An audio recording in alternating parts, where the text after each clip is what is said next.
Welcome to Bite at a Time Books, where we read you your favorite classics one bite at a time. My name is Bree Carlile, and I love to read, and wanted to share my passion with listeners like you. If you want to know what's coming next and vote on upcoming books, sign up for our newsletter at biteatatimebooks.com. You'll also find our new t-shirts in the shop, including podcast shirts and quote shirts from your favorite classic novels. Be sure to follow my show on your favorite podcast platform so you get all the new episodes. You can find most of our links in the show notes, but also our website, biteatatimebooks.com, includes all of the links for our show, including to our Patreon to support the show, and YouTube, where we have special behind the narration of the episodes. We're part of the Bite at a Time Books Productions Network. If you'd also like to hear what inspired your favorite classic authors to write their novels, and what was going on in the world at the time, check out the Bite at a Time Books Behind the Story podcast, wherever you listen to podcasts. Please note, while we try to keep the text as close to the original as possible, some words have been changed to honor the marginalized communities who've identified the words as harmful, and to stay in alignment with Bite at a Time Books' brand values. Today we'll be continuing The Adventures of Tom Sawyer by Mark Twain. Chapter 10. The two boys flew on and on toward the village, speechless with horror. They glanced backward over their shoulders from time to time apprehensively, as if they feared they might be followed. Every stump that started up in their path seemed a man and an enemy, and made them catch their breath. And as they sped by some outlying cottages that lay near the village, the barking of the aroused watchdogs seemed to give wings to their feet. "If we can only get to the old tannery before we break down," whispered Tom in short catches between breaths. "I can't stand it much longer." Huckleberry's hard pantings were his only reply, and the boys fixed their eyes on the goal of their hopes and bent their work to win it. They gained steadily on it, and at last, breast to breast, they burst through the open door and fell grateful and exhausted in the sheltering shadows beyond. By and by, their pulses slowed down, and Tom whispered, "Huckleberry, what do you reckon'll come of this?" "If Dr. Robinson dies, I reckon hanging'll come of it. Do you, though?" "Why, I know it, Tom." Tom thought a while, then he said, "Who'll tell? We?" "What are you talking about? S'pose something happened and Joe didn't hang. Why, he'd kill us sometime or other just as dead sure as we're laying here." "That's just what I was thinking to myself, Huck. If anybody tells, let Muff Potter do it. If he's fool enough. He's generally drunk enough." Tom said nothing. Went on thinking. Presently he whispered, "Huck, Muff Potter don't know it. How can he tell?" "What's the reason he don't know it?" "Because he'd just got that whack when Joe done it. Do you reckon he could see anything? Do you reckon he knowed anything?" "By hokey, that's so, Tom. And besides, look-a-here, maybe that whack done for him." "No, 'tain't likely, Tom. He had liquor in him, I could see that. And besides, he always has. Well, when Pap's full, you might take and belt him over the head with a church and you couldn't faze him. He says so his own self. So it's the same with Muff Potter, of course. But if a man was dead sober, I reckon maybe that whack might fetch him. I don't know." After another reflective silence, Tom said, "Hucky, you sure you can keep mum?" "Tom, we got to keep mum, you know that. That devil wouldn't make any more of drowning us than a couple of cats if we was to squeak about this and they didn't hang him. Now look-a-here, Tom. Let's take and swear to one another, that's what we gotta do. Swear to keep mum." "I'm agreed. It's the best thing. Would you just hold hands and swear that we—" "Oh no, that wouldn't do for this. That's good enough for little rubbishy common things, especially with gals, 'cause they go back on you anyway and blab if they get in a huff. But there orter be writing about a big thing like this, and blood." Tom's whole being applauded this idea. It was deep and dark and awful. The hour, the circumstances, the surroundings were in keeping with it. He picked up a clean pine shingle that lay in the moonlight, took a little fragment of red keel out of his pocket, got the moon on his work, and painfully scrawled these lines, emphasizing each slow downstroke by clamping his tongue between his teeth and letting up the pressure on the upstrokes. "Huck Finn and Tom Sawyer swears they will keep mum about this, and they wish they may drop down dead in their tracks if they ever tell and rot."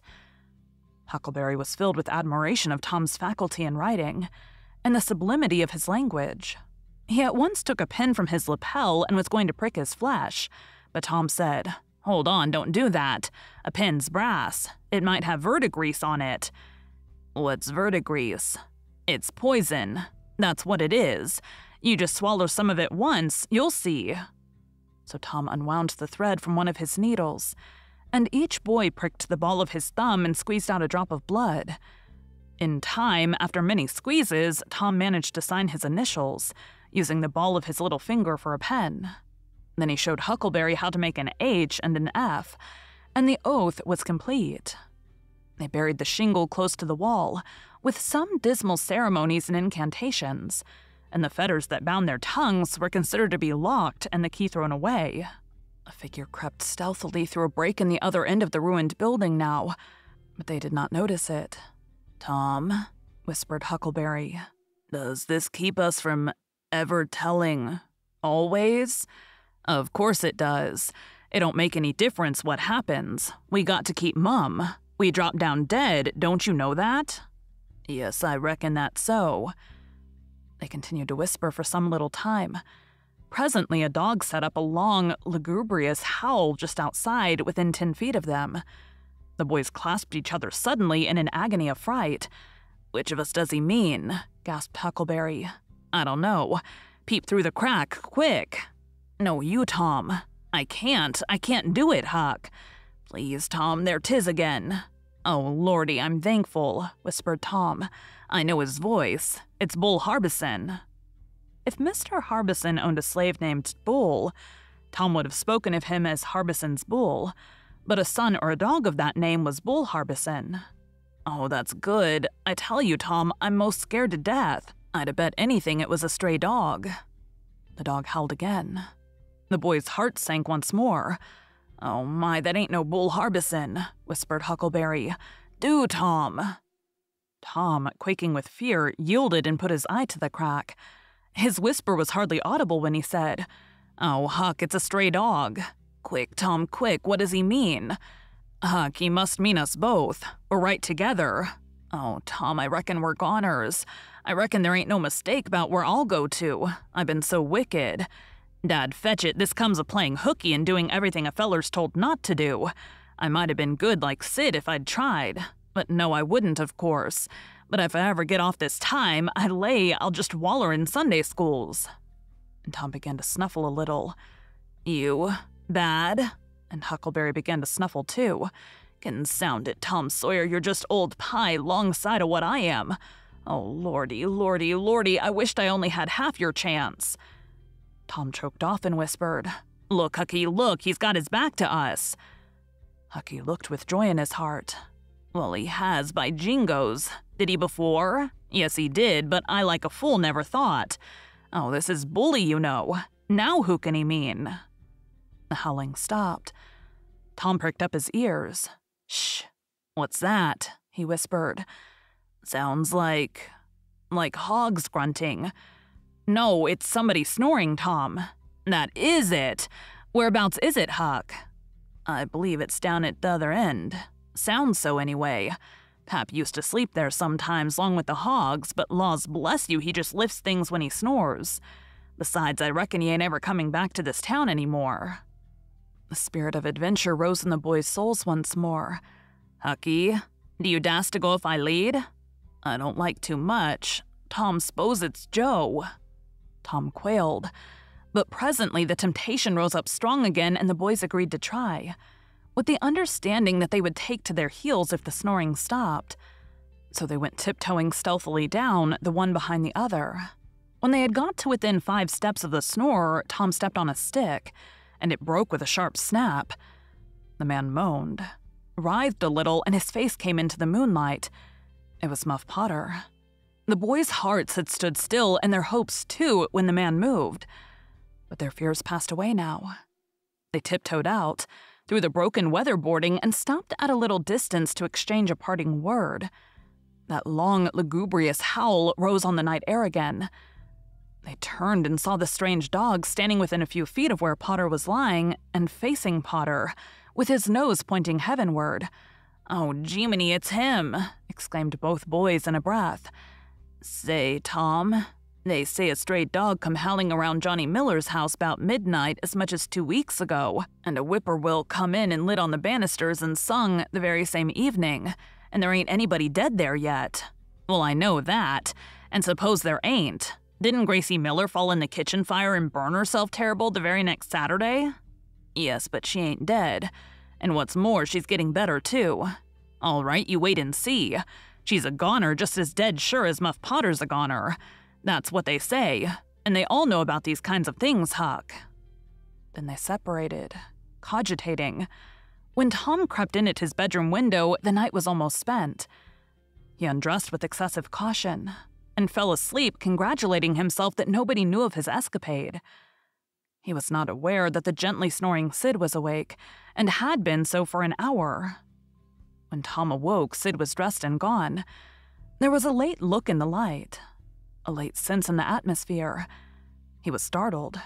Why had he not been called? Persecuted till he was up as usual? The thought filled him with bodings. Within 5 minutes, he was dressed and downstairs, feeling sore and drowsy. The family were still at table, but they had finished breakfast. There was no voice of rebuke, but there were averted eyes. Then there was a silence and an air of solemnity that struck a chill to the culprit's heart. He sat down and tried to seem gay, but it was uphill work. It roused no smile, no response, and he lapsed into silence and let his heart sink down to the depths. After breakfast, his aunt took him aside, and Tom almost brightened in the hope that he was going to be flogged. But it was not so. His aunt wept over him and asked him how he could go and break her old heart so, and finally told him to go on and ruin himself and bring her gray hairs with sorrow to the grave, for it was no use for her to try any more. This was worse than 1,000 whippings, and Tom's heart was sorer now than his body. He cried. He pleaded for forgiveness, promised to reform over and over again, and then received his dismissal, feeling that he had won but an imperfect forgiveness and established but a feeble confidence. He left the presence too miserable to even feel revengeful toward Sid, and so the latter's prompt retreat through the back gate was unnecessary. He moped to school gloomy and sad and took his flogging along with Joe Harper, for playing hooky the day before with the air of one whose heart was busy with heavier woes and wholly dead to trifles. Then he betook himself to his seat, rested his elbows on his desk and his jaws in his hands, and stared at the wall with the stony stare of suffering that has reached the limit and can no further go. His elbow was pressing against some hard substance. After a long time, he slowly and sadly changed his position and took up this object with a sigh. It was in a paper. He unrolled it. A long, lingering, colossal sigh followed, and his heart broke. It was his brass and iron knob. This final feather broke the camel's back.